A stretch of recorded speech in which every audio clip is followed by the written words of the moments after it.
TV7 Israel News is made possible thanks to your generous donations. Shalom, good evening. This is TV7 Israel News broadcast to you from Jerusalem. The U.S. State Department asserts that Hamas can end the war in Gaza at any given moment if it decides to release all hostages and lay down its arms. Prime Minister Benjamin Netanyahu declares that Israel is winning the seven-front war. Egypt has relayed a new ceasefire proposal to include the release of a number of hostages. The IDF continues to gradually escalate its offensive against the Islamist Hamas terror organization throughout the Gaza Strip. Over the course of the past 24 hours, the IDF struck hundreds of terror targets, seemingly ratcheting up the military pressure on the Islamist Hamas, with the Palestinian terror group acknowledging the elimination of its prime minister in the Gaza Strip, Ismail Balhoum, who hid alongside his wife and a number of terror operatives in the side ward of Netzel Hospital. Balhoum, who was in charge of Hamas's finances amongst others, is the seventh senior member of the terror group, who was eliminated in recent days, to also include Salah al-Bardawil, who was in charge of Hamas's strategic affairs. Al-Bardawil was eliminated while hiding in a makeshift tent in the southern town of Khan Yunis.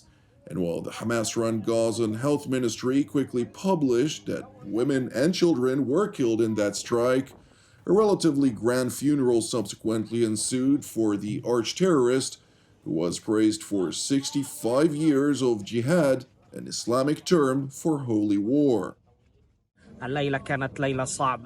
Tonight was a difficult night. Martyrs have died, and today, from this morgue, we bid farewell to Dr. Salah al-Bardawil, member of the Legislative Council, Abu Muhammad. 65 years of jihad and sacrifice depart today with an ending that befits you, Abu Muhammad, as you spend the night as an Islamic martyr. You did not raise the white flag, but you were steadfast among your people. Another terror operative who was eliminated yesterday included Hussam Basil Abdul Karim Shabat, who worked as an Al Jazeera reporter, all the while also operating as a Hamas sniper of the terror group's Beit Hanun battalion. And while the IDF provided clear-cut evidence of Al-Shabaab's terror affiliation, the UN and European actors were quick to deplore Israel for the elimination of its so-called Al Jazeera journalist.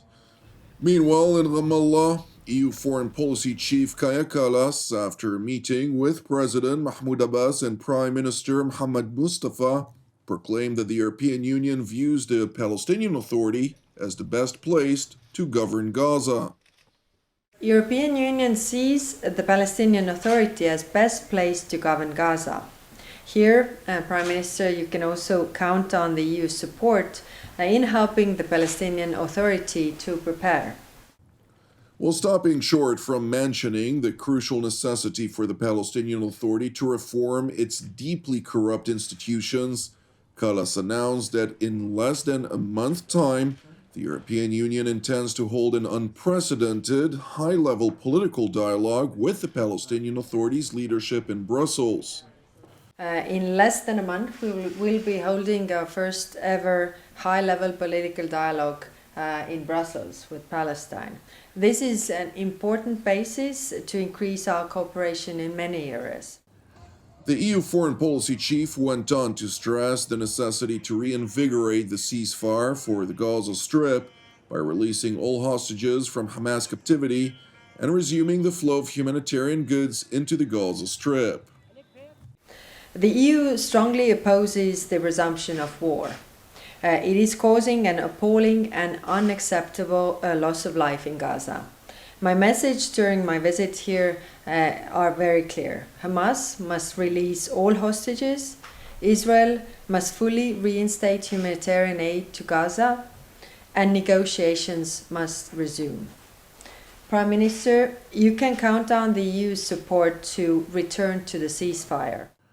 It is important to know that while the act of hostage-taking constitutes a grave breach in international armed conflicts and is labeled a war crime in non-international armed conflicts, Per the Geneva Convention, as was articulated to the EU Foreign Policy Chief yesterday, Article 23 to be exact of the Fourth Geneva Convention clearly states that a side in a war is not obliged to allow in aid if it is likely to assist the military or economic efforts of the enemy, which is proven to be the case vis-à-vis the Islamist Hamas in the Gaza Strip.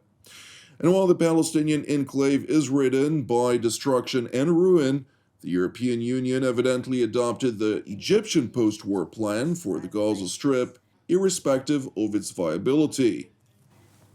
It's hard to talk about the reconstruction while the bombs are falling. But the Prime Minister and I also discussed the Arab plan for Gaza, which is something that the EU supports as a basis.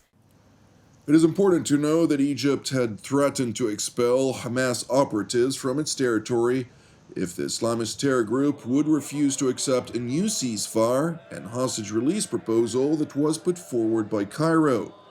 An Arab official who was quoted by Israel's state Khan television claimed that Hamas accepted the proposal, which includes providing information regarding the state of the hostages, the release of 5 or 6 living hostages in exchange for the entry of humanitarian aid, as well as by a temporary cessation of hostilities of a couple of weeks. Meanwhile, U.S. State Department spokeswoman Tammy Bruce, in response to a question on whether the United States was apprised of the latest Egyptian proposal, she noted that while she is not apprised of the latest bid, Egypt's post-war plan for the Gaza Strip, which gained support from both the United Nations and European Union, has not met the requirements of the Trump administration. Things we do know is that the Egyptians care about the situation. There is the Arab plan. We know that has been discussed.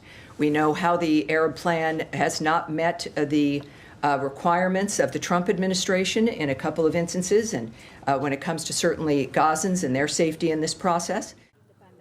The State Department's spokeswoman was further asked whether Israel had briefed the United States on its plans for a massive ground operation into Gaza, to which Bruce seized the opportunity to remind that Hamas could end the war at any given moment. It's the simplest thing in the world. Hamas could release the hostages, which they still have, and the bodies of those that they've killed, and they could lay down their arms, and the suffering would end. All of this would end. And the questions come back, understandably, to the State Department, to Marco Rubio, to envoys, to people trying to get it to stop about one thing, or why haven't you done this, or would you do this? It is Hamas it's one step it could take, and the carnage could end. I would say that every single thing that's happening is a result of Hamas and its choices to drag that region down into a level of suffering that has been excruciating and has caused innumerable deaths. And of course, their reaction on October 7th, when there was a ceasefire and people were living in some relative peace, they decided to break that with an atrocity that was just certainly the most Jews killed in a single framework than during the Holocaust. And we also, I can tell you, we stand by Israel and its needs as it defends itself through this period of time, as we also work with them so that they don't need to defend themselves from the barbarity of an entity that has destroyed lives for generations and continues to. Earlier this week, during a visit to the IDF enlistment and induction base in central Israel, Prime Minister Benjamin Netanyahu met with new recruits who've enlisted to the IDF's Armored Corps, during the course of which he declared that Israel is winning the seven-front war.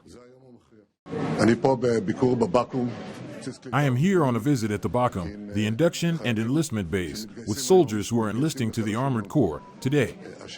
The Armored Corps is an integral, critical part in the War of Seven Fronts, the War of Redemption, in which we are winning. We are winning because we understand that in order to defeat those who close in on us, we break through them with a crushing ground force, in addition to the excellent work of the Air Force, intelligence, Navy, and the infantry, of course. We bring tremendous crushing force, which is the Armored Corps. If anyone eulogized the Armored Branch, they learned today to appreciate the crushing power that this Corps has and its importance in defeating the enemy. I must say something else that is always true, and that is the spirit of the fighters inside the tanks. The spirit of the fighters in the other units of the IDF. This spirit, as is clearly illustrated, is the number of volunteers here. People who want to be artillerymen, people who want to be tank commanders, people who want to take every possible step and take a personal part in the victory of the people of Israel to ensure the perpetuity of Israel. This is the real key to victory, and we will complete this victory as soon as possible.